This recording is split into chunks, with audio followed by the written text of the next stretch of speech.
Welcome to Fallout 4 Base Building 101. This is Rantry and it is sunrise over Sanctuary. Today we're going to talk about water, how best to get water, and the most efficient way to build your water supply.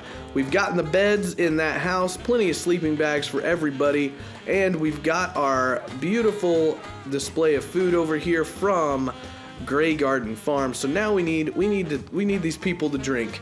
And the best way to do that, if we go into our crafting menu here, we can see we have 0 water right now. And we're going to get out of the furniture menu and go to resources, water. So we could easily build a water pump. Can only be placed in dirt, takes concrete, steel, and gear, and it produces 3 water. We have 0 water.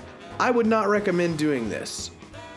What we're going to want to do is make a water purifier, and it costs a little bit more in terms of resources, and it requires power, but it produces 10 water. And for right now we have 5 people, and we're going to actually want a surplus of purified water to be able to craft our vegetable starch that's going to make the adhesive that we're going to need for all of our future crafting. As you can see, my water purifier requires some extra rubber that I don't have right now, so we're just gonna scrap some tires, and now we've got a lot of rubber. So as you can see, your water purifier we can't build here, but if you look right there below the power indicator for my base's power, which has 0 right now, says must be placed in water.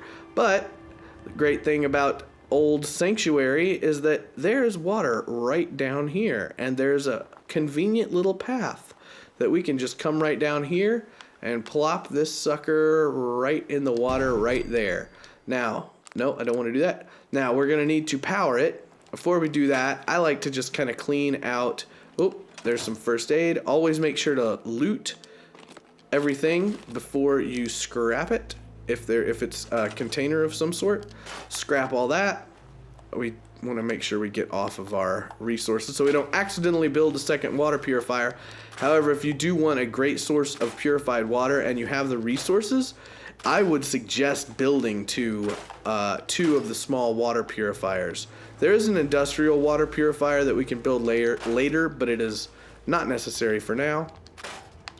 But I just like to clean out the river here a little bit and make sure that we have a nice drinking water area.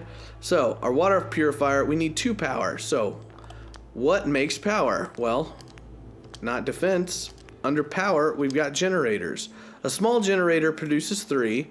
That would be fine. But eventually, as we get more and more people, we're gonna wanna take the long view and say, we're probably gonna build another water purifier down here.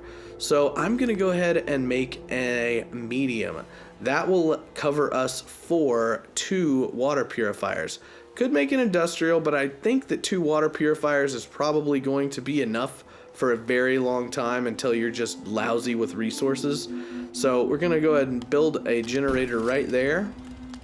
Now we need to connect the wire, so if I hover over this, we can see where it says attach wire down at the bottom. I'm gonna hit my button to attach the wire. I'm gonna go click on the water purifier and bang, now we have 2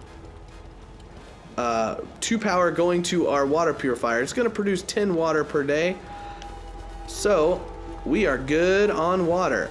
Now it'll probably take a day or maybe a little less for all of this to kind of come to fruition.